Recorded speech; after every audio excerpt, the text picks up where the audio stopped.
ETV ప్రేక్షకులకు నమస్కారం. శుభమస్తు కార్యక్రమానికి స్వాగతం. ఈనాటి శుభమస్తు కార్యక్రమంలోని గ్రహఫల అంశంలో గ్రహాల యొక్క స్థితిగతులు, వాటి యొక్క శుభాశుభ ఫలితాల గురించి పరిశీలిద్దాం. అలాగే ఈరోజు ద్వాదశ రాశుల వారికి అదృష్ట సంఖ్య, అదృష్ట వర్ణం, ప్రతికూల గ్రహాల దోష నివృత్తికై ఎటువంటి పరిహారాలు పాటించాలి అనేటువంటి విషయాలు తెలుసుకుందాం. ఈరోజు లక్ష్మీవారం లేదా గురువారం. బృహస్పతి యొక్క పరిపాలన పూర్తిగా ఉంటుంది. వృక్షాల్లో రావి వృక్షం చాలా శ్రేష్టమైనది, బృహస్పతి సమానమైనది. రావి ఆకుతో దీపారాధన ద్వారా ఎటువంటి ప్రయోజనాలు సిద్ధిస్తాయి అనేటువంటి విశేషాన్ని శ్రేయస్వంశంలో తెలుసుకుందాం. ముందుగా నేటి పంచాంగ వివరాలు. శ్రీ శోభకృత నామ సంవత్సరం, ఉత్తరాయణం, హేమంత ఋతువు, పుష్యమాసం, శుక్లపక్షం. ఈరోజు తిథి శుద్ధ అష్టమి, రాత్రి 1:12 వరకు ఉంది. నక్షత్రం రేవతి, ఉదయం 8:28 వరకు. అనంతరం నక్షత్రం అశ్వని. రాహుకాల మధ్యాహ్నం 1:30 నుంచి 3 గంటల వరకు. ఇప్పుడు గ్రహాల యొక్క స్థితిగతులు పరిశీలిద్దాం. బృహస్పతి సంచారం మేషక్షేత్రంలో సవ్యస్థితి, కేతు సంచారం కన్యాక్షేత్రంలో, వృశ్చిక క్షేత్రంలో శుక్ర సంచారం, కుజ బుధుల సంచారం ధనస్సు క్షేత్రంలో, మకర క్షేత్రంలో రవి సంచారం, శని సంచారం కుంభక్షేత్రంలో, రాహు సంచారం మీనక్షేత్రంలో. ఇది ఈ రోజున్నటువంటి గ్రహస్థితి. దీని ఆధారంగా ద్వాదశ రాశుల వారికి ఏర్పడేటువంటి శుభాశుభ ఫలితాలు గోచారపరంగా సూచనప్రాయంగా తెలుసుకుందాం. ముందుగా మేషరాశి.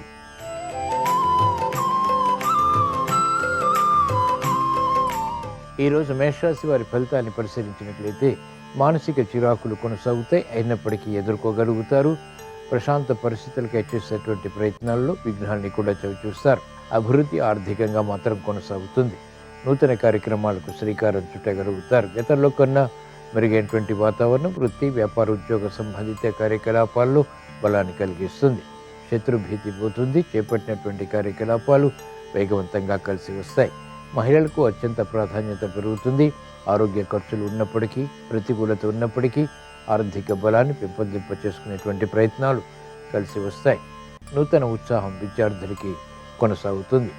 క్లిష్ట సమస్యలు ఎదుర్కోగలుగుతారు. ప్రతిబంధకాలు దూరం చేసుకోగలుగుతారు. అభివృద్ధి వ్యాపార రంగం వారికి కొనసాగుతుంది. గతంలో చేసినటువంటి పొరపాట్లు సవరించుకునేటువంటి ప్రక్రియలు లాభిస్తాయి. మెరుగైనటువంటి అవకాశాలు ఆర్థిక పరంగా ఉపాధ్యాయ వృత్తి వారికి కలిసి వస్తాయి. న్యాయవాద వృత్తి వారికి అనుకూలం. వైద్య వృత్తి వారికి గుర్తింపు లభిస్తుంది. క్రీడారంగం వారికి ప్రాముఖ్యత పెరుగుతుంది.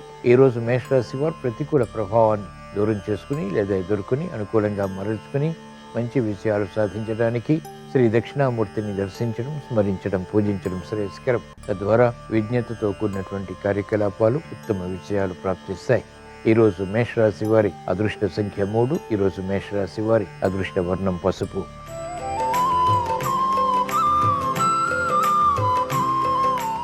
ఈరోజు వృషభ రాశి వారి ఫలితాన్ని పరిశీలించినట్లయితే కాలయాపన ద్వారా ఆగిపోయినటువంటి కార్యక్రమాలు పునఃప్రారంభించగలుగుతారు. సంతృప్తికర సంఘటనలు వృత్తిలో కొనసాగుతాయి. ప్రయాణాల విషయంలో జాగ్రత్తలు పాటించాలి. తెలివైనటువంటి నిర్ణయాల ద్వారా ఆకస్మిక అనుకూలత ఆర్థికంగా కూడా చేకూరుతుంది. పట్టుదల పెరుగుతుంది. కార్యనిర్వహణలో మెరుగైనటువంటి అవకాశాలు సుసాధ్యపడతాయి. మహిళలకు అత్యంత అనుకూల కాలం ఇది. చేపట్టినటువంటి కార్యక్రమాలు కలిసి వస్తాయి. గృహ విషయాల అనుకూలం. వినోదాల్లో పాల్గొంటారు. విద్యార్థులకి శుభశకునాలు గోచరిస్తాయి. మెరుగైనటువంటి అవకాశాలు వ్యాపారపరంగా వ్యాపార రంగం వారికి కూడా కలిసి వస్తాయి. వైద్య వృత్తి వారికి కీర్తి లభిస్తుంది. మెరుగైనటువంటి కార్యక్రమ నిర్వహణ న్యాయవాద వృత్తి వారికి సంతృప్తిని కలిగిస్తుంది. చేపట్టినటువంటి కార్యకలాపాలు ఉపాధ్యాయ వృత్తి వారికి కలిసి వస్తాయి. వ్యవసాయ రంగం వారికి ప్రోత్సాహం కొనసాగుతుంది.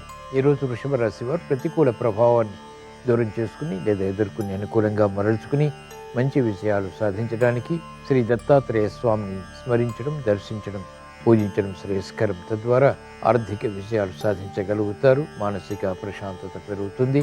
గ్రహ అనుకూలతని సాధించగలుగుతారు. ఈరోజు వృషభ రాశి వారి అదృష్ట సంఖ్య 2. ఈరోజు వృషభ రాశి వారి అదృష్ట వర్ణం తెలుపు.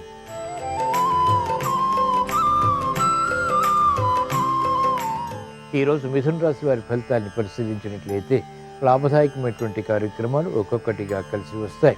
క్లిష్ట సమస్యలు పరిష్కరింపబడతాయి. నూతన కార్యక్రమాలకు శ్రీకారం చుట్టగలుగుతారు. మహిళలకు ప్రాధాన్యత పెరుగుతుంది.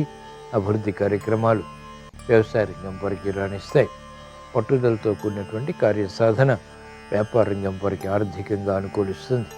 న్యాయవాద వృత్తి వారికి పోటీ పెరిగినప్పటికీ ఎదుర్కొని విజయాలు సాధించగలుగుతారు. లాభదాయకమైనటువంటి ప్రక్రియలు వృత్తిపరంగా వైద్య వృత్తి వారికి కలిసి వస్తాయి. క్రీడా రంగం వారికి అత్యంత అనుకూలం. సాఫ్ట్వేర్ రంగం వారికి వృత్తిపరమైనటువంటి వ్యవహారాల్లో సూక్ష్మత పెరుగుతుంది. విజయాలు సంతృప్తిని కలిగిస్తాయి. ఈరోజు మిథున రాశి వారు ప్రతికూల ప్రభావాన్ని దూరం చేసుకుని లేదా ఎదుర్కొని అనుకూలంగా మరల్చుకుని మంచి విజయాలు సాధించడానికి శ్రీకృష్ణ పరమాత్మని దర్శించడం, స్మరించడం, పూజించడం శ్రేయస్కరం. భగవద్గీత పఠనం, శ్రవణం మేలుని కలిగిస్తుంది. ఉత్తమ విజయ ప్రాప్తి పొందగలుగుతారు. ఈరోజు మిథున రాశి వారి అదృష్ట సంఖ్య 5. ఈరోజు మిథున రాశి వారి అదృష్ట వర్ణం ఆకుపచ్చ.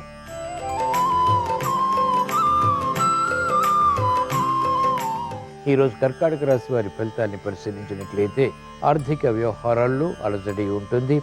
వృత్తిపరమైనటువంటి వ్యవహారాల్లో సందిగ్ధత కొనసాగుతుంది. త్వరితగతిని నిర్ణయాలు తీసుకోలేకపోతారు. శ్రమకి గురి అయ్యేటువంటి సంఘటనలు ఉంటాయి. ముందు నొయ్యి వెనుక గొయ్యి వంటి పరిస్థితుల్ని చాకచక్యంగా ఎదుర్కోలేకపోతారు. అభివృద్ధి కార్యక్రమాల్లో ఆటంకాలు కూడా చవి చూస్తారు. కాబట్టి జాగ్రత్తలు పాటించాలి. వృత్తిపరమైనటువంటి జాగ్రత్తలు, ఆరోగ్యపరమైనటువంటి జాగ్రత్తలు క్షేమదాయకం. ఆర్థిక వ్యవహారాల్లో పెట్టుబడుల విషయంలో వ్యాపార రంగం వారు జాగ్రత్తలు పాటించాలి.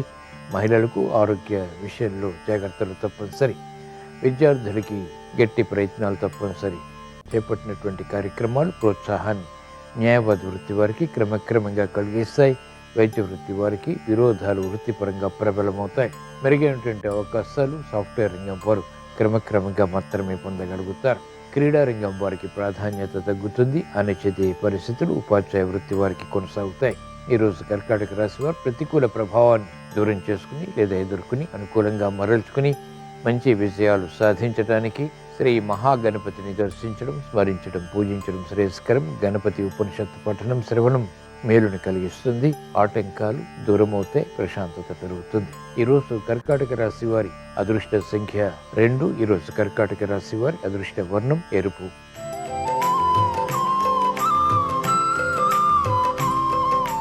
ఈరోజు సింహరాశి వారి ఫలితాన్ని పరిశీలించినట్లయితే అభివృద్ధి కార్యక్రమాలు కొనసాగించగలుగుతారు.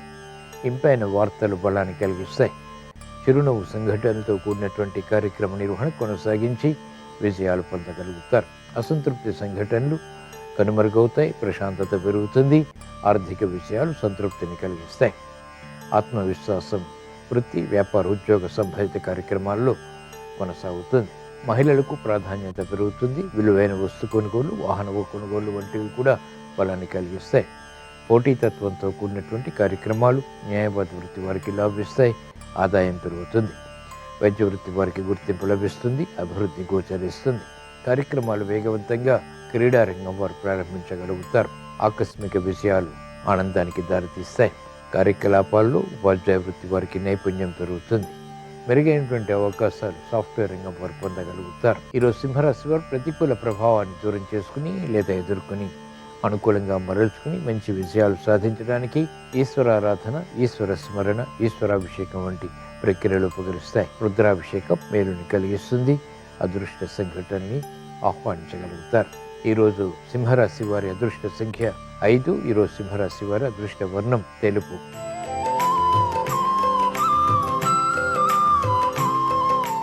ఈరోజు కన్యారాశి వారి ఫలితాన్ని పరిశీలించినట్లయితే ఆర్థిక వ్యవహారాల్లో అవకతవకలు వెలుగులోకి వచ్చినప్పటికీ సమర్థించుకుని విజయాలు సాధించగలుగుతారు. శత్రువులపై విజృంభించగలుగుతారు. మెరుగైనటువంటి అవకాశాలకే చేసేటువంటి ప్రయత్నాలు క్రమక్రమంగా బలపడతాయి. ఆశాజనకమైనటువంటి వాతావరణం వృత్తి, వ్యాపార, ఉద్యోగ సంబంధిత కార్యకలాపాల్లో బలాన్ని కలిగిస్తుంది. మానసిక వేదనలు ఉన్నప్పటికీ చేపట్టినటువంటి కార్యకలాపాలు అర్హతని కలిగిస్తాయి. కార్యక్రమ నిర్వహణలో నైపుణ్యం పెరుగుతుంది. మహిళలకు అత్యంత ప్రాధాన్యత పెరుగుతుంది. పట్టుదలతో కూడినటువంటి కార్యక్రమ నిర్వహణ కొనసాగించి విజయాలు పొందగలుగుతారు. విద్యార్థులకి అనుకూలత కొనసాగుతుంది. వైద్య వృత్తి వారికి మెరుగైనటువంటి కార్యక్రమ నిర్వహణ ద్వారా గుర్తింపు లభిస్తుంది. అవరోధాలు ఉన్నప్పటికీ న్యాయబద్ధ వృత్తి వారికి ఆదాయం కొనసాగుతుంది. చేపట్టినటువంటి కార్యకలాపాలు ఉపాధ్యాయ వృత్తి వారికి మొదట ప్రతికూలత, తర్వాత అనుకూలతని కలిగిస్తాయి.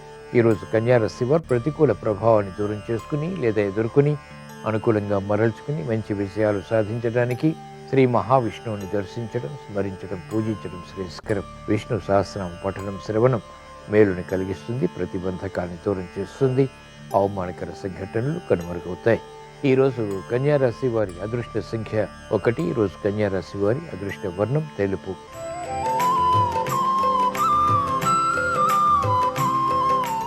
ఈరోజు తులారాశి వారి ఫలితాన్ని పరిశీలించినట్లయితే ఆర్థిక స్తోమత పెరుగుతుంది, ప్రతిబంధకాలు వేగవంతంగా పరిష్కరించుకోగలుగుతారు, మానసిక చిరాకులు తగ్గుతాయి, మానసిక ప్రశాంతత పెరుగుతుంది, స్థిరమైనటువంటి నిర్ణయాల ద్వారా, కార్యాచరణ ద్వారా ఉత్తమ విషయాలు ప్రాప్తిస్తాయి, ఆరోగ్యం పదిలం, ఆర్థిక విషయాలు క్షేమం. నూతన బాధ్యతతో కూడినటువంటి కార్యక్రమాల ద్వారా వ్యాపార రంగం వారికి ఆర్థిక వృద్ధి చేకూరుతుంది, కార్యకలాపాలు విద్యార్థులకి అనుకూలతను పెంచుతాయి, మహిళలకు చిరునవ్వు సంఘటనలు వృత్తి, వ్యాపార, ఉద్యోగ సంబంధిత కార్యకలాపాల్లో బలాన్ని పెంచుతాయి, ఆత్మవిశ్వాసం పెరుగుతుంది, వేగవంతమైనటువంటి కార్యకలాపాలు క్రీడారంగం వారు ప్రారంభించగలుగుతారు, అనిశ్చిత పరిస్థితులు వ్యవసాయ రంగం వారికి కనుమరుగవుతాయి, మెరుగైనటువంటి అవకాశాలు న్యాయవాద వృత్తి వారు పొందగలుగుతారు. ఈరోజు తులారాశి వారు ప్రతికూల ప్రభావాన్ని దూరం చేసుకుని లేదా ఎదుర్కొని అనుకూలంగా మరల్చుకుని మంచి విషయాలు సాధించడానికి శ్రీ షిర్డీ సాయి బాబాని స్మరించడం, దర్శించడం, పూజించడం శ్రేయస్కరం. తద్వారా సానుకూల పరిస్థితులు ఆర్థికంగా చేకూరుతాయి, ప్రశాంతత పెరుగుతుంది. ఈరోజు తులారాశి వారి అదృష్ట సంఖ్య 6. ఈరోజు తులారాశి వారి అదృష్ట వర్ణం తెలుపు.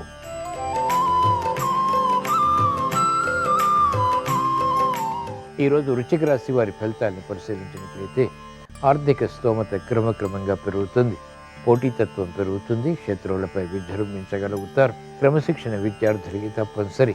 మానసిక వేదనలు ఉన్నప్పటికీ మహిళలు ధైర్యంతో కార్యక్రమాలు చేపట్టి అంతిమ విషయాల ద్వారా సంతృప్తికర సంఘటనని ఆహ్వానించగలుగుతారు, ప్రతిబంధకాలు వైద్య వృత్తి వారికి తగ్గుతాయి, ఆశాజనకమైనటువంటి వాతావరణం ఆర్థికంగా న్యాయవాద వృత్తి వారికి బలాన్ని కలిగిస్తుంది, మెరుగైనటువంటి అవకాశాలు సాఫ్ట్వేర్ రంగం వారికి క్రమక్రమంగా లభిస్తాయి, శుభ సంకల్పాలు నెరవేరుతాయి. ఈరోజు వృశ్చిక రాశి వారు ప్రతికూల ప్రభావాన్ని దూరం చేసుకుని లేదా ఎదుర్కొని అనుకూలంగా మరల్చుకుని మంచి విజయాలు సాధించడానికి శ్రీకృష్ణ పరమాత్మని దర్శించడం, స్మరించడం, పూజించడం శ్రేయస్కరం. భగవద్గీత పఠనం, శ్రవణం మేలుని కలిగిస్తుంది, గ్రహ ప్రతికూలతని ఎదుర్కొనేటువంటి శక్తి సామర్థ్యాలు పెంపొందింప చేసుకుని విజయాలు సాధించగలుగుతారు. ఈరోజు వృశ్చిక రాశి వారి అదృష్ట సంఖ్య 3. ఈరోజు వృశ్చిక రాశి వారి అదృష్ట వర్ణం పసుపు.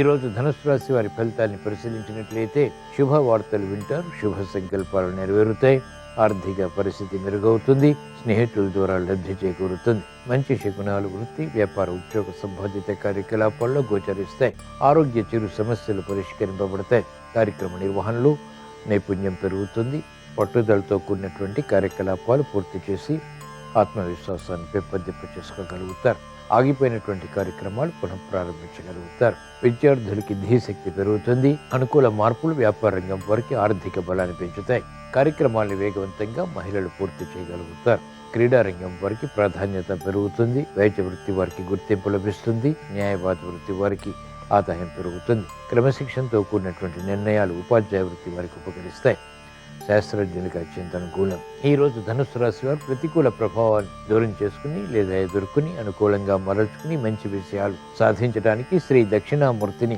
దర్శించడం, స్మరించడం, పూజించడం శ్రేయస్కరం. దక్షిణామూర్తి స్తోత్ర పఠనం, శ్రవణం మేలును కలిగిస్తుంది, తెలివైన నిర్ణయాల ద్వారా వేగవంతమైనటువంటి విషయాలు సాధించగలుగుతారు. ఈరోజు ధనుసు రాశి వారి అదృష్ట సంఖ్య 3. ఈరోజు ధనుసు రాశి వారి అదృష్ట వర్ణం పసుపు.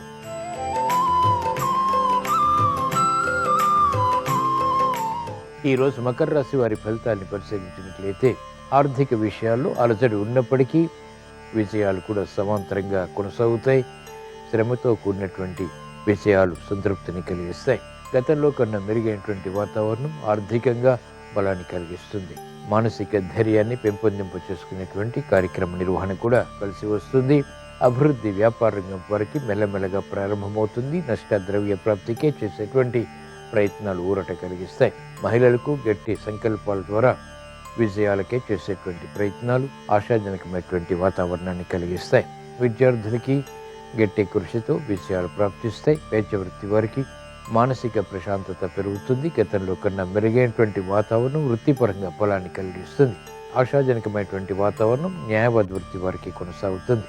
ఆదాయాన్ని పెంపొందింప చేసుకునేటువంటి మార్గాలు గ్రహించగలుగుతారు. ఉపాధ్యాయ వృత్తి వారికి శ్రమ అధికమవుతుంది. చేపట్టినటువంటి కార్యకలాపాలు పదే పదే చేయవలసినటువంటి ఆవశ్యకత ఏర్పడుతుంది. ఈరోజు మకర రాశి వారు ప్రతికూల ప్రభావాన్ని దూరం చేసుకుని లేదా ఎదుర్కొని అనుకూలంగా మరల్చుకుని మంచి విజయాలు సాధించడానికి శ్రీ దత్తాత్రేయ స్వామిని దర్శించడం, స్మరించడం, పూజించడం శ్రేయస్కరం. తద్వారా ఏలినాటి శని ద్వారా ఏర్పడేటువంటి ప్రతిబంధకాలు తొలగిపోతాయి, ప్రశాంతత పెరుగుతుంది, గ్రహ అతి ప్రతికూలతని ఎదుర్కోగలుగుతారు. ఈరోజు మకర రాశి వారి అదృష్ట సంఖ్య 1. ఈరోజు మకర రాశి వారి అదృష్ట వర్ణం పసుపు.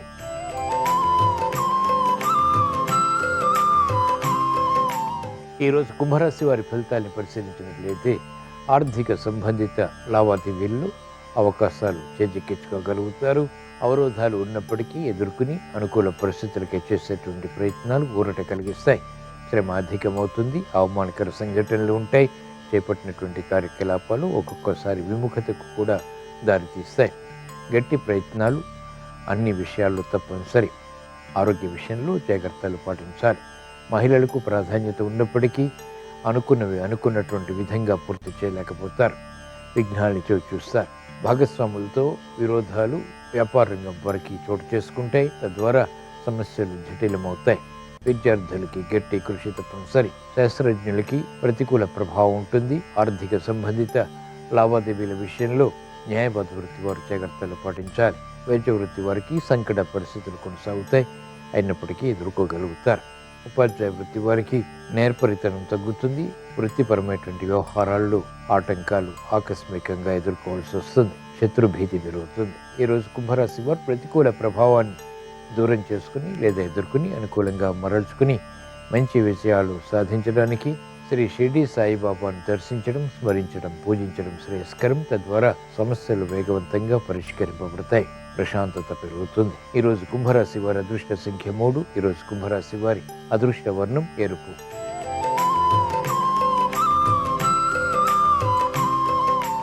ఈరోజు మీనరాశి వారి ఫలితాన్ని పరిశీలించినట్లయితే ఆర్థిక వ్యవహారాలు కలిసి వస్తాయి. గతంలో కన్నా మెరుగైనటువంటి వాతావరణం వృత్తి, వ్యాపార, ఉద్యోగ సంబంధిత కార్యకలాపాల్లో ఫలాన్ని కలిగిస్తుంది. శుభ సంకల్పాలు నెరవేరుతాయి. వార్తలు ఇంపును కలిగిస్తాయి. మెరుగైనటువంటి కార్యక్రమ నిర్వహణ అన్ని రంగాల వారికి సత్ఫలితాన్ని కలిగిస్తుంది. ఆత్మవిశ్వాసం పెరుగుతుంది. మహిళలకు అత్యంత ప్రాధాన్యతతో కూడినటువంటి కార్యక్రమాల ద్వారా గుర్తింపు లభిస్తుంది. విద్యార్థులకి మెరుగైనటువంటి అవకాశాలు విద్యాపరంగా ఫలాన్ని కలిగిస్తాయి. స్వతంత్ర నిర్ణయాలు వ్యాపార రంగం వారు తీసుకోగలుగుతారు. ప్రతిబంధకాలు తొలగిపోతాయి. పెట్టుబడులు కలిసి వస్తాయి. ఆర్థిక సంబంధిత లావాదేవీలు వైద్య వృత్తి వారికి ఉన్నతిని కలిగిస్తాయి. మెరుగైనటువంటి కార్యక్రమ నిర్వహణ న్యాయవాద వృత్తి వారు వృత్తిపరంగా కొనసాగించి కీర్తి ప్రతిష్టలు పొందగలుగుతారు. ఈరోజు మీనరాశి వారు ప్రతికూల ప్రభావాన్ని దూరం చేసుకుని లేదా ఎదుర్కొని అనుకూలంగా మరల్చుకుని మంచి విజయాలు సాధించడానికి ఈశ్వరారాధన ఉపకరిస్తుంది. ఈశ్వర స్మరణ శ్రేయస్సుని కలిగిస్తుంది. ఈరోజు మీనరాశి వారి అదృష్ట సంఖ్య 3. ఈరోజు మీనరాశి వారి అదృష్ట వర్ణం పసుపు. ఇవి ఈరోజు ద్వాదశ రాశుల వారికి ఏర్పడేటువంటి శుభాశుభ ఫలితాలు. ద్వాదశ రాశుల వారికి ఆర్థిక విషయాలు అనుకూలించాలని, కుటుంబ శ్రేయస్సుతో కూడిన విజయాలు ఏర్పడాలని, కార్యక్రమాల్లో వేగవంతమైనటువంటి అనుకూలత సాధించాలని గురువారం సందర్భంగా శ్రీ దత్తాత్రేయుడిని స్మరిస్తూ ప్రార్థిస్తూ స్వస్తి. శ్రీరస్తు శుభమస్తు.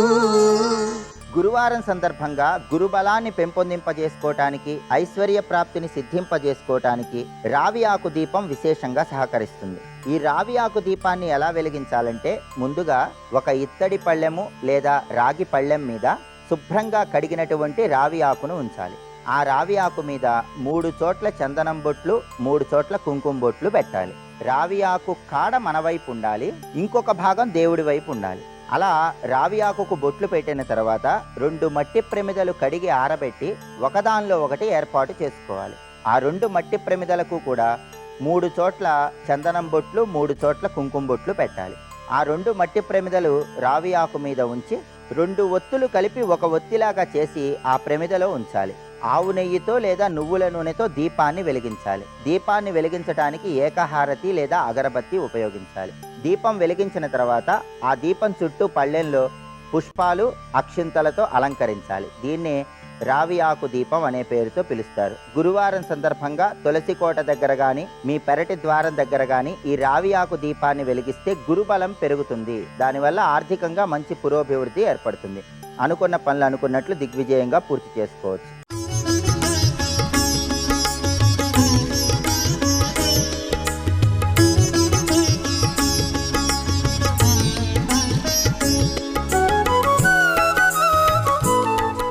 శుభమస్తు కార్యక్రమంలో గృహబలం అంశానికి స్వాగతం. ధనమూలం ఇదం జగత్ అన్నారు కదండి. మరి ప్రతి వాళ్ళకి ధనం కావాలంటే ధనదాయకమైనటువంటి మహిమాన్వితమైనటువంటి విధి విధానాలు ఏమిటి, గృహబల రీత్యా తెలుసుకోవడం చాలా అవసరం. మనం చేయవలసిందల్లా 41 దినాల పాటు మహాలక్ష్మి వ్రతం చేస్తే చాలా చక్కగా లక్ష్మీదేవి అనుగ్రహం వస్తుంది. ఎలా చేయాలి ఇది? మహాలక్ష్మీదేవి యొక్క చిత్రపటం ముందు ఉసిరికాయ నైవేద్యం పెట్టి 41 రోజుల పాటు ఉసిరిక చెట్టు వద్ద ఆ చెట్టు మొదట్లో నీళ్లు పోయాలి కొద్దిగా. ఈ విధంగా కనుక చేసినట్లయితే ధనలక్ష్మీదేవి యొక్క దివ్యవంతమైన అనుగ్రహం మీ ఇంట విరాజిల్లింపజేసుకోవడానికి ఆస్కారం అత్యధికంగా ఉంటుందన్నమాట. అలాగే ప్రతిదినం కూడాను రావి చెట్టు మొదట్లో మీరు గనక పాలు, చక్కెర లేదా బెల్లం కలిపినటువంటి నీటిని గనక ఒక గ్లాసుడు పోసినట్లయితే మీకు లక్ష్మీ అనుగ్రహాన్ని ఆ త్రిమూర్తి తత్వం ప్రసాదిస్తుంది. రావి చెట్టులో త్రిమూర్త్యాత్మక విశిష్ట లక్షణాలు దాగి ఉన్నాయి కదా. అందుచేత మీకు బాకీలు రావాలన్నా కూడాను, ఇచ్చిన డబ్బులు వసూలు కావాలన్నా కూడాను ఈ విధి విధానాన్ని పాటించండి. తప్పనిసరిగా రావలసినటువంటి బాకీలు రావటమే కాదు, ధనలక్ష్మీదేవి యొక్క దివ్యవంతమైన అనుగ్రహం కూడా మీకు కలుగుతుంది. అలాగే సోమవారం నాడు మీ ఇంట్లో గనక పూజా మందిరంలో ఏకాక్షి నారికేళం అని చెప్పేసి దొరుకుతుంది మనకి. ఆ ఏకాక్షి నారికేళం తెచ్చి పూజా స్థానంలో ఉంచి పసుపు కుంకుమలతో లక్ష్మీ అష్టోత్తరాన్ని మీరు చదవండి. తప్పనిసరిగా మీ గృహంలోకి ధనలక్ష్మి ఆగమనం జరిగి తీరుతుంది. అంటే లక్ష్మీ కటాక్షం వస్తుంది. ఏకాక్షి నారికేళమని ఒకే ఒక కన్ను కలిగినటువంటి ఆ యొక్క నారికేళం అన్నమాట. చాలా చిన్నదిగా ఉంటుంది, అంతేగాని పెద్ద సైజు ఉండదన్నమాట. అది ఇంత సైజు ఉంటుంది. ఆ ఏకాక్షి నారికేళాన్ని ఉంచుకోండి పూజలో.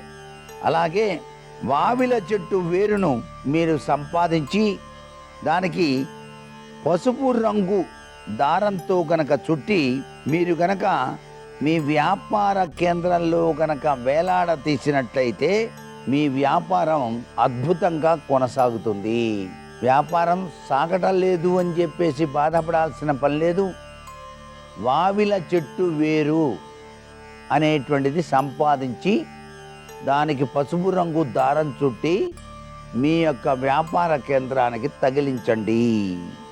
అలాగే అశోక, దానిమ్మ, మామిడి, మేడి, రావి, మర్రి మొదలైనటువంటి చెట్లపైన మొలిచినటువంటి ఇతర జాతి కొమ్మ లేదా మొక్క మీరు శుభముహూర్తంలో ఇంటికి తీసుకొచ్చి ధనస్థానంలో గనక ఉంచినట్లయితే ధన సమృద్ధి కలుగుతుంది. అద్భుతవంతమైనటువంటి విధి విధానం ఇది.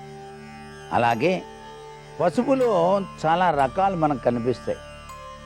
మన నిత్యం వాడేటువంటి వంటకు, పూజాదులకు, గాయాలైనప్పుడు ఔషధంగా పెట్టుకునేటువంటి పసుపు అందరికీ తెలిసిందే. కానీ నల్ల పసుపు కొమ్ము అని చెప్పేసి దొరుకుతుంది. ఇది చాలా మహిమాన్వితమైనటువంటి పసుపు. ఈ నల్ల పసుపు కొమ్మును గనక మీరు మీ ఇంట్లో గనక పూజా మందిరంలో ఉంచి లక్ష్మీ అష్టోత్తర శతనామావళి గనక చదివినట్లయితే, పాలు నైవేద్యంగా పెట్టినట్లయితే తప్పనిసరిగా అమ్మవారి యొక్క దివ్యవంతమైన అనుగ్రహ కరుణా కటాక్ష వీక్షణాలు మీ గృహంలో అద్వితీయంగా పనిచేస్తాయి అని చెప్పేసి మనకు వాస్తుశాస్త్రంలో చెప్పినటువంటి చిన్ని విషయం అన్నమాట. గురువారం నాడు కానివ్వండి, ఆదివారం నాడు కానివ్వండి, 21 లక్ష్మీ గవ్వలు పసుపు రాసి పసుపు రంగు వస్త్రంలో పెట్టి మీరు దాచుకునేటువంటి ధనస్థానాల్లో కనుక ఉంచినట్లయితే ధనం ఎక్కువగా ఖర్చు కాకుండా ధనలక్ష్మీదేవి యొక్క అనుగ్రహంతో మీరు మీ జీవితాన్ని చక్కగా కొనసాగించుకోవడానికి ఆస్కారం ఉంటుంది. అలాగే 7 పసుపు రంగు గవ్వలను నగదు పెట్టెలో కానీ లేక మీ ఆఫీస్ రూమ్లో ఉండేటువంటి క్యాష్ బాక్స్లో కానీ ఉంచుకోండి. మీ ఆదాయం తప్పనిసరిగా వృద్ధి చెంది తీరుతుంది సుమా అంటోంది శాస్త్రం. అలాగే లక్ష్మీదేవికి ఎరుపు రంగు అనేటువంటిది చాలా ప్రియమైనదిగా మనకు శాస్త్రాలు తెలియజేస్తున్నాయి. అందుచేతనే పత్తికి బదులు ఎరుపు రంగు తోరం పత్తిగా ఉపయోగించి మీరు దీపారాధన ఆచరించవచ్చు. ఈ విధమైనటువంటి విధి విధానాలు ధనాగమన శక్తికి నిదర్శనాలు. మరికొన్ని ముఖ్య విషయాలు రేపటి శుభమస్తు కార్యక్రమంలోని గృహబల అంశంలో తెలుసుకుందామా? మరి సర్వే జనా సుఖినో భవంతు.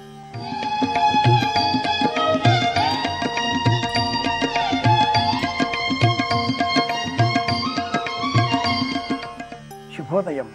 శుభమస్తు కార్యక్రమంలో శుభప్రదం అనే అంశానికి స్వాగతం. శుభకరంగా జీవితాన్ని గడపాలి, ఆనందకరంగా మార్చుకోవాలి అంటే ప్రతిరోజు అనుసరించవలసిన కొన్ని నియమాలు విధులు ఉంటాయి. ఆ నియమాలు విధులలో ఆలయ దర్శనం కూడా ఒకటి.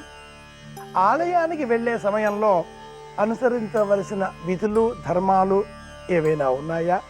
ఎలాంటి పద్ధతులను అనుసరించి ఆలయానికి వెళితే ఆలయంలో ఉండే ప్రధాన మూల విరాట్టు అర్చామూర్తిని దర్శనం చేసుకుంటే ఆనందం లభిస్తుంది, సంకల్పాలు అన్నీ నెరవేరుతాయి.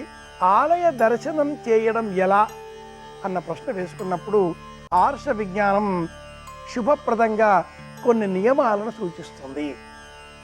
ఆలయానికి అశుచిగా ఉన్న వేళలలో వెళ్ళకూడదు. ఇది మొదటి నియమం. అశుచి అన్నప్పుడు స్నానం చేయనప్పుడు, అలాగే ఇంటిలోని వారు ఎవరైనా పరమపదం వేయించేసినప్పుడు, లేదా ఎవరైనా జన్మించినప్పుడు జాతా శౌచము మృతా శౌచము ఉన్న వేళలలో, అశుచిగా ఉన్న ఆహారాన్ని స్వీకరించినప్పుడు, అశుభ్రతగా ఉన్నప్పుడు, అపసవ్యమైన ఆలోచనలు మనస్సులో ఉన్నప్పుడు, అలాగే ఉతికిన అశుభ్రంగా ఉన్నటువంటివి అయిన దుస్తులు, ఉతకనటువంటి దుస్తులు, అశుభ్రతతో ఉన్నటువంటి దుస్తులు ధరించినప్పుడు, అనువు కాని వేళలలో, ఇది 5వది, అది ప్రధానమైనది. ఈ 5 సందర్భాలలో ఆలయానికి వెళ్ళకూడదు. అనువు కాని వేళ అన్నప్పుడు ఆలయ దర్శనానికి సంబంధించిన ఉచితమైనటువంటి అర్హమైన సమయాలు కొన్ని ఉంటాయి. సూర్యోదయానికంటే పూర్వమే ఆరంభం చేసి 11 గంటల వరకు ఉజ్జాయింపుగా ఒక నిర్ణీత సమయం, అలాగే సాయంత్రం వేళలో 4 గంటలు మొదలుగా 8 గంటల వరకు ఒక నిర్ణీత సమయం, అపరాహ్న వేళ 2 గంటలకు కానీ, అర్ధరాత్రి 2 గంటలకు కానీ, ఇలాంటి సమయాలలో ఆలయ ప్రవేశం చేయకూడదు. ఇది మొదటి నియమం. మొదటి నియమంలో అంతర్భాగంగా మరి 5 చెప్పుకున్నాం కదా. ఈ వరుసలో 2వ నియమం, ప్రధానమైనటువంటి నియమం, పాదరక్షలు ధరించి ఆలయంలోనికి వెళ్ళకూడదు. ఆలయం అంటే గర్భాలయం కదా అని పలువురు అనుకుంటూ ఉంటారు. అది తప్పు, దోషము. ఆలయం నీడ అంటే గోపురం నీడ ఎంత మేరకు ప్రసరిస్తుందో అంత మేర అంతా కూడా ఆలయ సంబంధితమే. కనుక ఆలయంలోనికి పాదరక్షలు ధరించి వెళ్ళకూడదు అంటే అర్థం గర్భాలయంలోనికి మాత్రమే అని కాకుండా, ధ్వజస్తంభం ఆరంభమయ్యే చోటు మాత్రమే అని కాకుండా, బాహ్య వలయం ఆలయానికి సంబంధించిన చుట్టూరా ఉన్నటువంటి మహద్వారానికి సంబంధించినంత మేరకు ఆ లోనికి పాదరక్షలు ధరించి వెళ్ళకూడదు. 3వ నియమం, పాదములు కడుగుకొని ఆలయంలోనికి వెళ్ళాలి. స్వచ్ఛమైన మనస్సుతో పాదములు పరిశుభ్రం చేసుకొని ఆలయంలోనికి వెళ్ళాలి. స్నానం చేసి వెళ్ళాలి. స్నానం చేస్తే ఎంత ప్రయోజనం కలుగుతుందో, పాదములు చక్కగా కడుగు కొట్టిన ఎడల కూడా అంతే ప్రయోజనం చేకూరుతుంది కనుక పాద ప్రక్షాళన అయిన అనంతరమే ఆలయంలోనికి వెళ్ళాలి. వెంట విధిగా విడి పువ్వులు, పుష్పముల మాలిక, నారికేళ ఫలము అంటే కొబ్బరికాయ, అరటిపళ్ళు, అగరొత్తులు, ఇలా ఏవైనా పత్రం పుష్పం ఫలం తోయం యోమే భక్త్యా ప్రయచ్చతి అని పరమాత్రి వాక్కు కనుక ఆలయంలోనికి వెళ్ళే సమయంలో చేత పూల సజ్జ ఒకటి పుచ్చుకొని అందులో కాసింత తినుబండారములు అంటే బెల్లం ముక్క, అగరొత్తులు, నారికేళ ఫలము అంటే కొబ్బరికాయ, విడి పువ్వులు, పుష్పమాలికలు, ఇలా వేటినైనా ఒక వాటిని లేదా తులసి దళములు, అలాగే యథాశక్తి అందులో చిల్లర డబ్బులు ఇలా కొంత చేతపుచ్చుకొని అలంకరింపబడిన ఆ పూల సజ్జిక వెంట పుచ్చుకొని ఆలయంలోనికి వెళితే చేతిలో పూల సజ్జ ఉన్న కారణంగా మార్గ మధ్యంలో మనల్ని చూసిన వారు పలకరించకూడదు. ఇది ప్రధానమైన 3వ నియమం.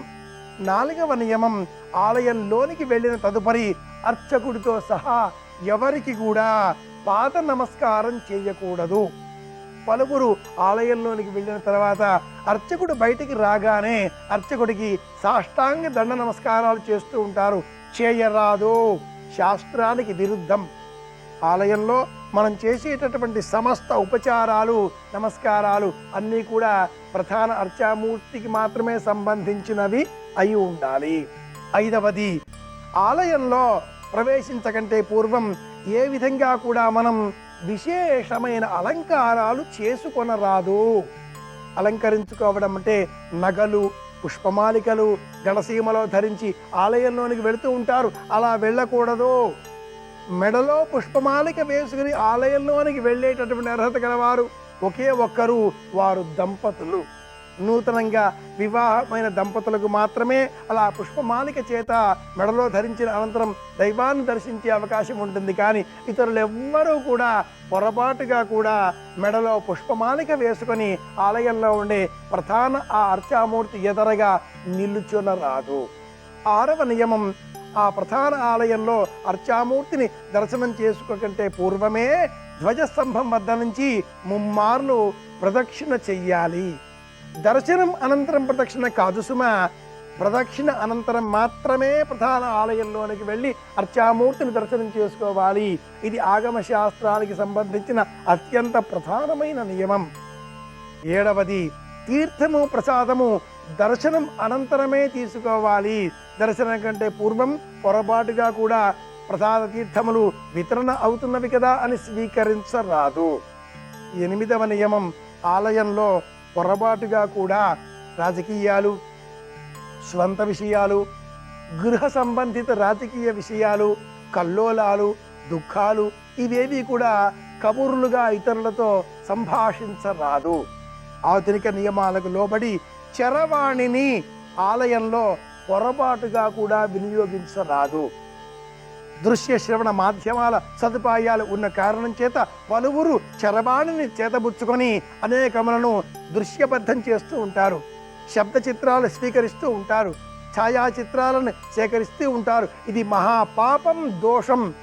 భగవచ్ఛక్తి అంతటా వ్యాపించి ఉన్న తరుణంలో మనస్సు అంతా కూడా భగవంతుడిపైన నిమగ్నం చేసే విధంగా మన ప్రవర్తన ఉండాలి. కానీ మనల్ని మనమే, మన యోగాన్ని మనమే భంగపరుచుకొనరాదు.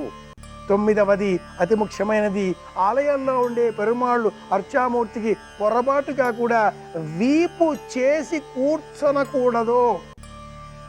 ఏ వైపుగా కూర్చున్నా కూడా తూర్పు, దక్షిణ, పడమర, ఉత్తరం ఇలా ఏ వైపున కూర్చున్నా కూడా పరమాత్మునికి మన ముఖం కలిగించే విధంగానే కూర్చోవాలి. కానీ వీపు చేసి కూర్చొనకూడదు. 10వది, చివరిది, ఆలయంలో కూర్చోకుండా వెళ్ళకూడదు. ఆలయంలోకి వెళ్ళిన తర్వాత పరమాత్మ దర్శనం చేసుకున్న అనంతరం తీర్థ ప్రసాదాలు స్వీకరించి ఆలయంలో ఏదో ఒక చోట అర్చామూర్తికి మన ముఖం ఉండే విధంగా ఆ వైపుకు తిరిగి నేలపైన కూర్చోవాలి. పునర్దర్శనం కోరుకునే విధంగా మన మనస్సులో ఆ స్వామిని ధ్యానం చెయ్యాలి. ఈ దేహం ధరించిన కారణం చేత స్వామి ఆలయంలోనికి వచ్చే అవకాశాన్ని నీవే అందించావు. ఏ రోగము లేకుండా జీవితాన్ని నడుస్తూ నడుస్తూ గడిపే విధంగా, నడిచి నీ ఆలయానికి వచ్చే విధంగా అనుగ్రహాన్ని అందించేవు. అనాయాసేన మరణం వినా దైన్యేన జీవనం దేహాంతే తవ సాయుజ్యం దేహి మే పరమేశ్వర. ఆలయ దర్శనంలో చివరగా అందరూ మననం చేసుకోవలసినటువంటి సుప్రసిద్ధమైనటువంటి శ్లోకం ఇది. అనాయాసేన మరణం. ఏ ఆయాసం లేకుండా ఈ జీవితాన్ని పూర్తి చేసేటటువంటి అనుగ్రహాన్ని అందించు తండ్రి. రెండవ కోరిక వినా దైన్యేన జీవనం. ఎవరిని దేహి అని యాచించేటటువంటి అవకాశం లేకుండా జీవితాన్ని ఆనందమయంగా శుభప్రదంగా గడిపేటటువంటి అనుగ్రహాన్ని అందించు తండ్రి. ఇది రెండవ కోరిక. దేహాంతే తవ సాయుజ్యం. ఈ దేహాన్ని విడిచిపెట్టిన తర్వాత నీలో లీనం అయ్యేటటువంటి సారూప్య సామీప్య ఆ రూపాలలో సాయుజ్యం పొందేటటువంటి స్థితిని అనుగ్రహించు తండ్రి. ఇది మూడవ కోరిక. ఆలయ నియమాలలో 10 ప్రధానమైనటువంటి వాటిలో మూడవది చివరిది ప్రత్యేకంగా ఉన్నటువంటిది నీలో నన్ను ఐక్యం చేసుకో తండ్రి అనేటటువంటి కోరిక. దేహాంతేవ తవ సాయుజ్యం దేహి మే పరమేశ్వర. ఇలా 10 నియమాలతో ఆలయ దర్శనం చేస్తే, ఒక్కసారి ఆలయ దర్శనం చేస్తే చాలు జీవితం ఆనందమయం అంటుంది ధర్మశాస్త్రం. మాటి మాటికి అవకాశం ఉంది కదా అని ఆలయం వెళ్ళకూడదు. అలాగే ఆలయంలో పరమేశ్వరుడిని అర్చామూర్తిని చూసేటటువంటి సమయంలో పలువురు కన్నులు మూసుకుంటారు. కన్నులు మూసుకొనకూడదు. చక్కగా తేరిపారా ఆ అర్చామూర్తిని పాదములకే కరణితెత్తు అంటారు పింగళి సూర్యుని కళాపూర్ణోదయంలో. పరమేశ్వరుని చూచే సమయంలో ఆ దృష్టిని నఖశిఖ పర్యంతం చూచి స్వామి అర్చామూర్తిని మనస్సులో నిలుపుకొని బయటికి వచ్చి కూర్చున్న తర్వాత కన్నులు మూసుకుంటే ఆ స్వామి మన మనసులో సుప్రతిష్ఠితం కావాలి. ఇది ఆలయ దర్శనం శుభప్రదం. శాస్త్రీయంగా నియమాలకు లోబడి ఆలయంలో ఉండే ప్రధాన అర్చామూర్తిని దర్శనం చేసుకుందాం. అందరి క్షేమాన్ని కోరుదాం. మళ్ళీ రేపు కలుసుకుందాం. శుభప్రదం.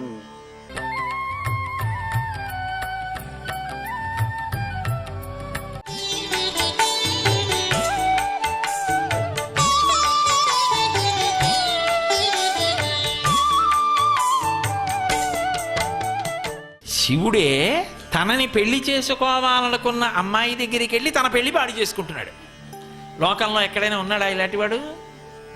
అంటే ఆయన భక్తికి లొంగడం అన్న ప్రక్రియ అలా ఉంటుంది. ఆయన అన్నాడు, తరలాక్షి అతడు ధనవంతుడందుమా కోరివేడిన కాని కూడు లేదు. కడుపు నిండా అన్నమైనా పెట్టాలా? భర్త అంటే కనీసం ఆ ధర్మం ఉందా? అమ్మ ఆయన ఎక్కడి నుంచి తెస్తాడు? తరలాక్షి అతడు ధనవంతుడందుమా కోరివేడిన కాని కూడు లేదు. ఆయనే భిక్షాపాత్ర చేత్తో పట్టుకుని భవతి భిక్షాందేహి అని భిక్షాటనమూర్తిగా తిరుగుతుంటాడు. ఆయన కోసం తపస్సు ఒకటే. మళ్ళీ ఎంత విచిత్రం అమ్మా. పోని చాలా మంచి యవ్వనంలో ఉంటాడు, మిసమిసలాడిపోతూ ఉంటాడు, బహు అందగాడు. అందామంటే అసలు ఆయన ఎప్పుడు పుట్టాడో ఎవరికి తెలుసు యవ్వనంలో ఉన్నాడని చెప్పడానికి? తరలాక్షియాతడు ధనవంతుడందుమా కోరివేడిన కాని కూడు లేదు. చిన్నారులలోన చిన్నవాడందుమా ఏనాటి వాడోకో ఎరుకలేదు. ఎప్పుడు పుట్టాడో చెప్పినవాడు లేడు. నీకు తగినవాడో కాడో ఎలా చెప్పడం? 3 పోనీ అది కూడా వదిలే. ప్రస్తుతానికి నీ కంటికి నదరగా కనపడ్డాడు అనుకో, బానే ఉంది. కానీ అసలు ఆకారమున అతడు భలే మేటియందుమా ఆకారమెట్టిదో అరయరాదు. అసలు పెళ్లి కొడుకు అంటే ఇదిగోనండి అని ఫోటో చూపించాలా? అసలు పెళ్లి కొడుకు అండి అంటే 63 లీలామూర్తులు ఓ లింగరూపం. ఏది అసలు పెళ్లి కొడుకు? ఇలాగా ఉంటాడు, ఇలాగా ఉంటాడు, ఇలాగా ఉంటాడు, ఇలాగా ఉంటాడు అంటే ఎలా ఉంటాడు అసలు? ఎప్పుడు ఎలా ఉంటాడు చెప్పు? అంటే లింగరూపంలో ఉంటాడు. అప్పుడు కాళ్ళు చేతులేవి? ఆకారమెట్టిదో అరయరాదు. పెళ్లి చెయ్యాలంటే నీ కులం ఏమిటి, నీ గోత్రం ఏమిటి, అవతలవాడి కులం ఏమిటి, అవతలవాడి గోత్రం ఏమిటి చూస్తారా? ఏదో తుల్యశీల వయోవృత్తాం తుల్యాభిల జనలక్షణం అని 5 చూడాలా? చూడాలంటే కులగోత్రములు 2 అరయుధమందుమా తల్లిదండ్రులు ఇప్పుడు ధరణి లేరు. ఓ పెళ్లి కొడుకు విషయం కనుక్కోవాలంటే వాళ్ళ అమ్మగారు నాన్నగారి దగ్గరికి వెళ్ళి పిల్లాడు ఎప్పుడు పుట్టాడండి, ఏం చదువుకున్నాడండి, ఏం ఉద్యోగం చేస్తుంటాడండి, అతని స్వభావం ఎలాంటిదండి కనుక్కుంటారు. కనుక్కోవడానికి తల్లి తండ్రి ఏరు అసలు? ఆయనకి తల్లి తండ్రి లేరు. అసలు ఎప్పుడైనా ఉన్నారా అన్న విషయం కూడా ఎవరికి తెలియదు. తల్లిదండ్రులు ఎప్పుడు ధరణి లేరు. అటువంటి వాణ్ణి తెలుపనొంటివాడు ఒక్కడే ఉంటాడని చెప్తూ ఉంటారు. తెలుపనొంటివాడు దేవుండు చూడడే, ఏవో దేవుడు చూడాలి అలాంటివాడిని అంతే. దేవుండు చూడడే చిలువా మాయ చేతో కపట మంత్రములను నిన్ను ఎట్లు మరగించుకున్నాడో కాని తగినవాడు కాడు కాడు. ఏడో మాయో మంత్రమో వేసి మరగించుకున్నాడు, నిన్ను ఆకర్షించాడు తప్ప నీకు తగినవాడా? నీ అందం ఏమిటి, ఆయన అందం ఏమిటి, నీ ఐశ్వర్యం ఏమిటి, ఆయన ఐశ్వర్యం ఏమిటి, నీ వయసు ఏమిటి, ఆయన వయసు ఏమిటి, నీ రంగి ఏమిటి, ఆయన రంగి ఏమిటి, ఏమిటి ఆయన కోసం తపస్సు ఏమిటమ్మా? పరమేశ్వరుణ్ణి తెగుడుదామన్నా విమర్శిద్దామన్నా కుదరదు అసలు వాంగ్మయంలో. వాక్కులకదే అందదు అని నిజం. ఇది స్తోత్రం అయిపోతుంది. ఎందుకో తెలుసా? తరలాక్షి అతడు ధనవంతుడందుమా కోరివేడిన కాని కూడు లేదు. అసలు ఈ సమస్త బ్రహ్మాండములు శంకరుడివి. ఎందుకని? మహాప్రళయంలో వీటిని విభూతిగా మార్చి సమస్త జీవుల యొక్క కర్మ ఫలితాలు కూడా తన యందే నిక్షిప్తం చేసుకోవడానికి భస్మగా అలదుకుంటాడు. అసలు సమస్త ఐశ్వర్యము రావడానికి కారణములలో ఒక పూజ ఏమిటి అంటే శివలింగం మీద మారేడుదలం వేయడం. మారేడుదలం ఈనెలు శివలింగానికి తగిలితే లక్ష్మీ కటాక్షం. ఆయన ఇవ్వలేని ఐశ్వర్యం లేదు లోకంలో. అందుకే పటవే నమః అని ఒక నామం ఆయనకి. ఆయనని అడిగితే ఆయన ఇవ్వగలిగినది ఏమిటో మనకి తెలియదు. మౌనంగా ఉంటే నువ్వు ఊహించలేనంత ఇవ్వగలడం. ఆయన శక్తి సామర్థ్యములు అసాధారణములు. ఒకానొకప్పుడు ఉపమన్యువు అని మహాభారతంలో తల్లి దగ్గరికి వెళ్ళి అమ్మ పిల్లలందరూ పాలు తాగుతున్నారు, నాకు పాలు ఇయ్యి అన్నాడు. పాపం ఆవిడ పేదరాలు, పిండి కలిపి నీళ్ళు ఇచ్చింది. ఆయన నీళ్లు తాగుతున్నాడు పిల్లల్లోకి వెళ్ళి. పిల్లలందరూ గేలి చేశారు, అవి పాలు కావు, పిండి నీళ్లు మీ అమ్మ ఎక్కడి నుంచి ఇస్తుందిరా, నీ తండ్రి ఇప్పుడు లేడు కదా ఇక్కడ అన్నాడు. ఆయన పరిగెత్తికి వెళ్ళి అడిగాడు, అమ్మ నాన్నగారు ఏరమ్మా, అవి పిండి నీళ్ళుట కదా, పాలు కావుట కదా అన్నాడు. ఆవిడంది విసిగిపోయి, తండ్రి లేకపోవడం ఏమిటరా, శంకరుడు నీ తండ్రి. ఏరమ్మా అన్నాడు. తపించు కనపడతాడండి. వెళ్ళి పిల్లవాడు పట్టుదలతో తపస్సు చేశాడు, ప్రత్యక్షమయ్యాడు బాలుడి భక్తికి. ఏం కావాలన్నాడు. పిల్లవాడు కదూ, పాలు కావాలన్నాడు. ఒరే నేను శివుడిరా, పాలా అడిగి ఇంకేం కావాలన్నాడు. నాకు పాలే కావాలన్నాడు. మరి పిల్లలతో మాట వచ్చింది కదా. ఆయన చూశాడు, పాలే కావాలా, నీకోసం పాల సముద్రాన్ని సృష్టిస్తున్నానని క్షీర సముద్రాన్ని సృష్టించాడు. అది ఆయన శక్తి. ఆయన శక్తికి అపరిమితం ఆయన. అందుకే మూడిటికి అతీతుడు. ఆణవ మలము, కార్మిక మలము, మాయిక మలము అని 3 మలములకు అతీతుడై ఉంటాడు. కర్మచేత పుట్టేవాడు కాడు, ఆయనకి మాయ చేత వశుడయ్యేవాడు కాడు. ఆయన ఆణవ మలము, కార్మిక మలము ఏదో పంచభూతాలతో ఆయన శరీరం తయారు కాదు. ఆయన ఆద్యంతములు తెలిసినవాడు లేడు. అటువంటి శంకరుడిది సమస్త ఐశ్వర్యము కూడా. అటువంటి వాడు దాచుకునేవాడు కాడు. శంకరోతీతి శంకర, ప్రతి ఇంట తండ్రి రూపంలో ఉండి బిడ్డల యొక్క అభ్యున్నతిని చూస్తూ ఉంటాడు. అటువంటి వాడు ఏమివ్వలేడు. మరి అటువంటి వాడు బిచ్చం ఎందుకు ఎత్తుతాడు అంటే, ఒరే ఒక్కసారి నీ బుద్ధిని తెచ్చి నా యందు పెట్టరా, నా యందు పెడితే తరించిపోతావు, ఎన్ని కోట్ల జన్మలు ఎత్తుతావు ఇలా అని చెప్పడానికి కపాలేశ్వరుడన్న పేరుతో భిక్షాటనమూర్తి అయి భిక్షాటన చేస్తాడు. ఆ భిక్షాటనమూర్తి తెలివి తక్కువవాడు కాడు. ఆయన సౌందర్యానికి మునిపత్నులు మోహించారు ఒకప్పుడు. అద్భుతమైనటువంటి భిక్షాటనమూర్తి ఇప్పటికీ కూడా ద్వారకా శంకరమఠంలో పైన ఉంటుంది. అంత అద్భుతమైనటువంటి మూర్తి భిక్షాటనమూర్తి.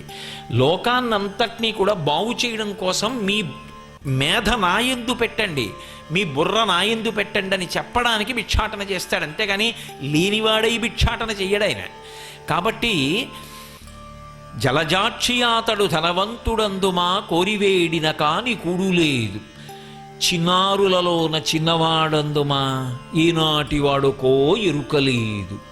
నిజానికి ఆయనకి యవ్వనం ఏమిటి? యవ్వనము, వార్ధక్యము ఇటువంటివన్నీ ఎవరికి అన్వయం అవుతాయి? నా వంటి వాడికి అన్వయం అవుతాయి. నేను పుట్టినప్పుడు పసివాణ్ణి, ఒకప్పుడు బాలుణ్ణి, ఒకప్పుడు యవ్వనంలో ఉన్నవాణ్ణి, ఇప్పుడు వృద్ధాప్యంలో ప్రవేశిస్తున్నవాణ్ణి. ఇంకో 20 ఏళ్ల తర్వాత శరీరం నశించిపోతుంది. కానీ అన్ని సత్యంగా ఎప్పుడు ఈ శరీరం ఉండిపోదుగా, వెళ్ళిపోతుంది ఒకనాడు. శంకరుడు ఆయన వెళ్ళిపోయేవాడు కాదు, సినిమాలు వెళ్ళిపోతాయేమో, తెరలాగే ఉంటుంది. నమః శివాయ నమః శివాయ హర హర శంకర నమః శివాయ